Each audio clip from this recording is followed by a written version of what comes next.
এই বগের বাচ্চাটার বয়স 2 বছর হয়ে গেলেও সে এখনো নিজে শিকার করা শিখেনি। এজন্য সে সারাদিন বসে বসে শুধুমাত্র তার বাবা মায়ের খাবার নিয়ে আসার অপেক্ষা করত।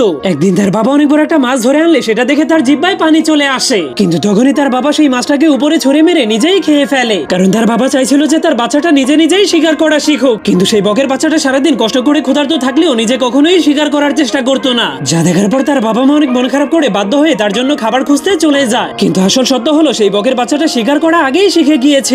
এই জন্য তার বাবা মা তাকে একা রেখে চলে গেলেই সে পানিতে নেমে মাছ ধরে ধরে খেত। কিন্তু তবুও সে ইচ্ছা করে তার বাবা মায়ের সামনে শিকার না জানার অভিনয় করত, কারণ তার কোনো পরিশ্রম না করে তার বাবা মায়ের নিয়ে আসা খাবারগুলো খেতে অনেক ভালো লাগতো। কিন্তু একদিন তার এই আরামদায়ক জীবন হঠাৎ করে বদলে যায়, কারণ একদিন তার বাবা মা শিকার করতে গেলে নদীতে অনেক ভয়ঙ্কর তুফান শুরু হয়ে যায়। তবুও তারা সেই ভয়ঙ্কর তুফানের বাতাস এবং বৃষ্টির মধ্যে অনেক কষ্ট করে ওড়ার চেষ্টা করে। এরপর তুফান থেমে গেলে বাবা সুরক্ষিতভাবে মাছ নিয়ে ফিরে আসতে পারলেও বাচ্চাটা তার মাকে কোথাও দেখতে পারছিল না। এজন্য বাবা জলদি করে শিকার করে আনা মাছটাকে ফেলে দিয়ে তার বউকে খোঁজার জন্য বের হয়ে যায়। এরপর সে অনেক খোঁজাখুঁজি করার পর সমুদ্রের মাঝখানে তার বউয়ের একটা পাখা খুঁজে পায়, যা দেখে সে বুঝতে পারে তার বউকে কোনো ভয়ঙ্কর শার্ক শিকার করে খেয়ে ফেলেছে। এজন্য সেই দিনের পর থেকে সেই হাসি খুশি পরিবারটার উপরে দুঃখ কষ্টের ছায়া নেমে আসে, যার কারণে সেই দিনের পর থেকে বাবা পাখিটা খাওয়া দাওয়া শিকার বন্ধ করে দিয়ে সবসময় মন খারাপ করে বসে থাকতো, যা দেখে সেই বগের বাচ্চাটা বুঝতে পারে তার বাবা নিজেই নিজেকে মেরে ফেলতে চাইছে। এজন্য তাকে খাবার শিকার করে দেওয়ার মতো কেউ না থাকার কারণে সে নিজেই মাছ শিকার করে খেতে শুরু করে দেয়। এরপর সে তার বাবাকে এত কষ্টে থাকতে দেখে ভাবতে শুরু করে তার বাবাকে এই কষ্ট থেকে বের করার জন্য তাকেই কিছু না কিছু করতেই হবে। তখন হঠাৎ করে সেখানকার সবকিছু কালো মেঘ দিয়ে ঢেকে গিয়ে সেখানে অনেক জোরে জোরে বৃষ্টি শুরু হয়ে যায়। এই জন্য বগের বাচ্চাটা অনেক ভয় পেয়ে তার বাবার কাছে গিয়ে বসে পড়ে। কিন্তু বৃষ্টি থেমে গেলেই তার বাবা নিজের চোখ খুলে যখনই তার ছেলেকে নিজের পাশে দেখতে পায় তখনই তার মনে পড়ে তার একটা ছেলে এখনো জীবিত আছে,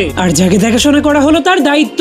কিন্তু তখনই বাচ্চাটা তার বাবাকে খুশি করার জন্য পানি থেকে অনেক বড় একটা মাছ ধরে ফেলে, যা দেখে তার বাবা বুঝতে পারে তার ছেলে এখন শিকার করতে পারে। কিন্তু তবুও তার বাবার মন খুশি না হলে বাচ্চাটা সেই মাছটাকে তার বাবার পাশে ছুঁড়ে মারে, যা দেখে তার বাবার মনটা অবশেষে খুশি হয়ে গেলে সে বুঝতে পারে তার ছেলে এখন সত্যি সত্যি বড় হয়ে গিয়েছে। এরপর তার বাবা তার মায়ের সেই পাখাটাকে নিয়ে আকাশে উড়তে শুরু করে দেয়। তখন সে তার ছেলেকে উড়তে বললে তার ছেলেও তার সঙ্গে উড়তে শুরু করে দেয়, কারণ তার বাবা বুঝতে পেরেছিল যে এখন তার ছেলেকে সঙ্গে করে নিয়ে কোনো নতুন জায়গাতে গিয়ে নতুন করে জীবন শুরু করতে হবে।